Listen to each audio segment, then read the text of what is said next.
Now to the Trump administration's war on fraud, which could also come up in today's press briefing with the vice president and fraud czar, J.D. Vance. The convicted mastermind behind Minnesota's Feeding Our Future $250 million fraud scheme is set to be sentenced this week. The Justice Department wants Aimee Bock to spend 50 years behind bars, saying this, that she, quote, took advantage of a once-in-a-century global pandemic. $250 million. That's the amount federal prosecutors say was stolen in what has become one of the largest COVID-era fraud schemes in American history. But now, even after convictions, prison sentences, and years of investigations, new questions are emerging. The convicted mastermind behind the scheme is making claims that are once again drawing national attention. Her comments have reignited debate about government oversight, accountability, and whether warning signs were ignored. But here's what's important. Allegations are not evidence. Throughout this report, we'll separate proven facts from claims and speculation so you can decide for yourself. Let's start with how this massive scandal unfolded. When the COVID-19 pandemic disrupted daily life across America, government agencies moved quickly to provide emergency assistance. Among those programs were initiatives designed to ensure children continued receiving meals even when schools were closed. The goal was simple: help families during a national crisis. However, federal prosecutors say criminals exploited that urgency. At the center of the controversy was an organization known as Feeding Our Future. According to prosecutors, individuals connected to the operation allegedly created fake meal distribution sites, inflated participation numbers, submitted false reimbursement claims, and collected millions in taxpayer funds. Authorities estimate that approximately $250 million flowed through the scheme. That figure stunned investigators and taxpayers alike. As the investigation expanded, federal agents uncovered evidence they say showed widespread fraud involving numerous individuals and organizations. The case eventually resulted in dozens of criminal charges, guilty pleas, and convictions. Among the most significant convictions was that of Aimee Bock, founder of Feeding Our Future. Federal prosecutors argued that Bock played a central role in overseeing and facilitating the operation. After extensive legal proceedings, she was convicted and sentenced to decades in federal prison. The Department of Justice described the case as one of the largest pandemic-related fraud schemes ever prosecuted. For many Americans, the obvious question became, how could something this large happen without someone noticing? That question continues to fuel debate today. Critics argue that warning signs should have been obvious. Supporters of state officials counter that sophisticated fraud schemes are specifically designed to deceive government agencies. Both sides agree on one thing: the scale of the fraud was enormous. As more details emerged during trials, attention shifted beyond the individuals directly charged. People began asking whether government systems failed. Were there oversight weaknesses?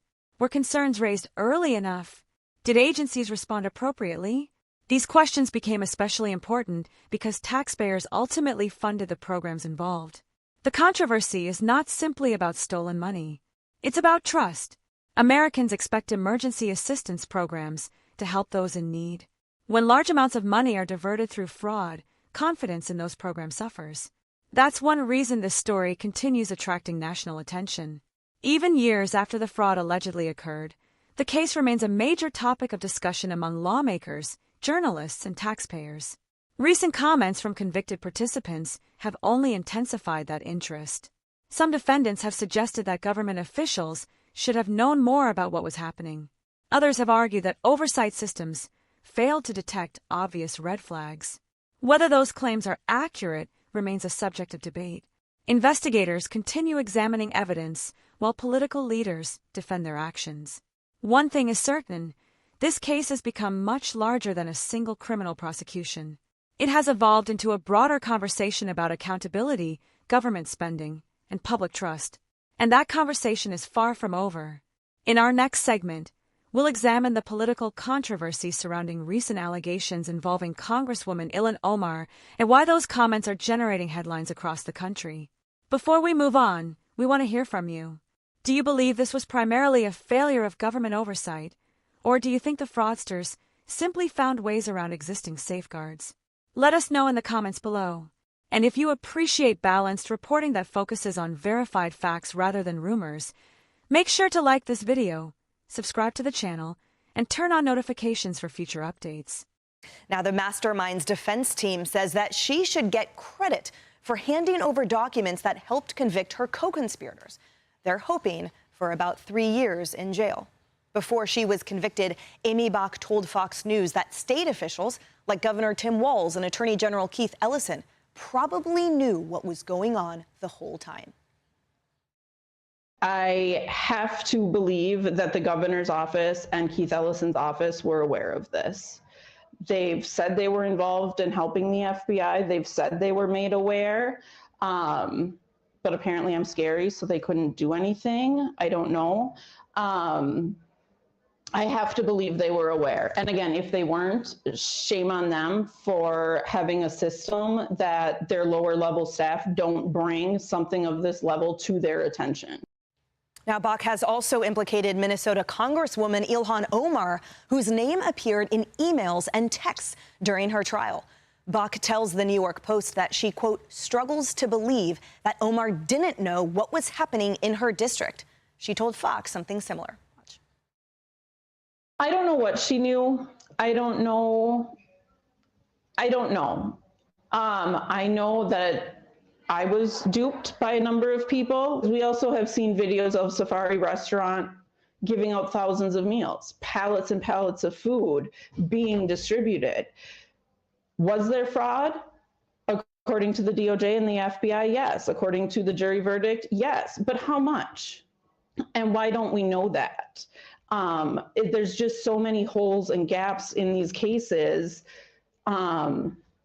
Ilhan Omar visited those sites. Why didn't the FBI? As if a $250 million fraud scandal wasn't dramatic enough, the story has now entered the political arena. The convicted founder of Feeding Our Future is making claims involving one of Minnesota's most recognizable political figures, Congresswoman Ilhan Omar. But what exactly has been alleged?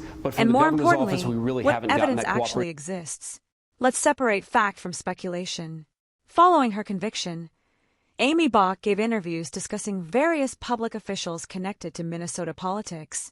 Among those mentioned was Representative Ilhan Omar. Bock suggested she found it difficult to believe Omar was unaware of activities occurring within her congressional district. Those comments quickly generated headlines. Critics of Omar pointed to those statements as a reason for further scrutiny. Supporters of Omar immediately pushed back, arguing that allegations from a convicted defendant should not be treated as evidence. This distinction is crucial. As of today, no criminal charges have been filed against Ilhan Omar in connection with the Feeding Our Future fraud case. No court has found her guilty of wrongdoing. No public evidence has established that she participated in or benefited from the fraud scheme. Those facts matter. At the same time, political opponents argue that public officials should be held accountable when significant fraud occurs within their jurisdictions. That argument has fueled ongoing debate. Some critics point to public appearances, community events, and relationships between politicians and local organizations as areas deserving closer examination. Others argue that elected officials routinely interact with countless organizations and community leaders, making such associations insufficient evidence of wrongdoing. This disagreement has become one of the central issues surrounding the controversy. Omar's office has consistently denied any involvement in fraudulent activity. Supporters note that criminal responsibility requires evidence, not assumptions. Critics maintain that additional questions should be asked. The result is a politically charged environment where both sides claim the facts support their position. Meanwhile, the broader public is left trying to determine what is actually known versus what remains speculative. The situation highlights a challenge often seen in high-profile investigations. Once a public figure's name becomes associated with a major scandal, headlines can spread faster than evidence. As a result, many observers emphasize the importance of waiting for verified findings rather than drawing conclusions prematurely. That's especially true in cases involving criminal investigations. The American legal system is based on evidence, due process, and the presumption of innocence. Those principles apply regardless of political affiliation. While some commentators have called for expanded investigations, others caution against assuming guilt without proof. Both perspectives continue shaping public discussion. For many Americans, the larger question extends beyond any single politician. How can public confidence be restored after a scandal of this magnitude? How can taxpayers know that oversight systems are functioning effectively? And how can legitimate concerns be investigated without turning every allegation into a conviction in the court of public opinion? Those are difficult questions. They are also important questions. As investigations continue and new information emerges, observers across the political spectrum will be watching closely. Whether additional evidence surfaces remains unknown. For now, the debate continues. What do you think? Should public officials face greater scrutiny when major fraud occurs in their districts, even if no evidence directly links them to the crime? Or should criticism wait until investigators produce concrete findings? Share your thoughts respectfully in the comments. And if you're following this story closely, subscribe now, because our final segment examines how this case fits into a much larger national crackdown on fraud and government waste. What if the Minnesota scandal is only the beginning? That's the question many policymakers are now asking as federal officials expand efforts to uncover fraud, waste, and abuse across multiple government programs. For some, the Feeding Our Future case is a warning sign. For others, it's evidence that stronger oversight is urgently needed. Either way, the implications stretch far beyond Minnesota.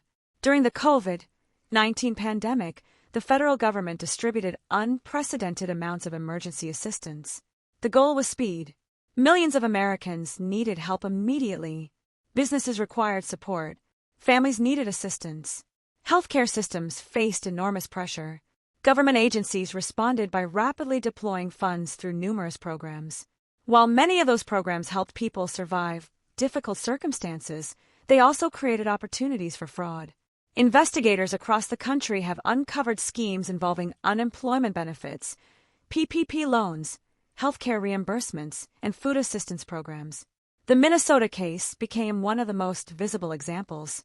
As details emerged, calls for stronger accountability grew louder. Many taxpayers began asking whether enough safeguards existed. Others questioned whether government agencies had the resources necessary to identify fraud before losses became massive. These concerns helped fuel a broader national conversation. Political leaders from both parties generally agree that fraud should be prosecuted aggressively. The disagreement often centers on how to prevent future abuse. Some advocate stronger oversight requirements. Others argue excessive bureaucracy could slow assistance during emergencies. Finding the right balance remains challenging. Recent public comments from federal officials have emphasized recovering taxpayer funds whenever possible. However, experts note that recovering stolen money can be difficult. Funds may have been spent, transferred internationally, invested in assets, or moved through complex financial networks. As a result, some losses may never be fully recovered. That reality frustrates many taxpayers. Not only was money allegedly stolen, but there is concern that much of it may never return to public coffers. The broader issue extends beyond finances. Fraud can undermine trust in government programs. When taxpayers lose confidence, even legitimate assistance efforts can face skepticism.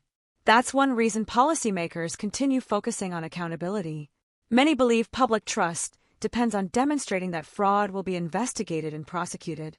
The Minnesota case serves as a powerful example. Regardless of political views, most Americans agree that funds intended for vulnerable families should reach their intended recipients. When they don't, the consequences affect everyone. Looking ahead, experts expect fraud investigations to continue expanding nationwide. New cases may emerge. Additional prosecutions may occur. Oversight systems may evolve. Lawmakers may propose reforms. All of those possibilities remain on the table. For now, one thing is clear. The Feeding Our Future scandal has become more than a criminal case. It has become a symbol of broader concerns regarding government spending, oversight, and accountability. As new developments emerge, Americans across the political spectrum will continue demanding answers. And those answers may shape future policy decisions for years to come. Now it's your turn. What is the biggest lesson from the Minnesota fraud scandal?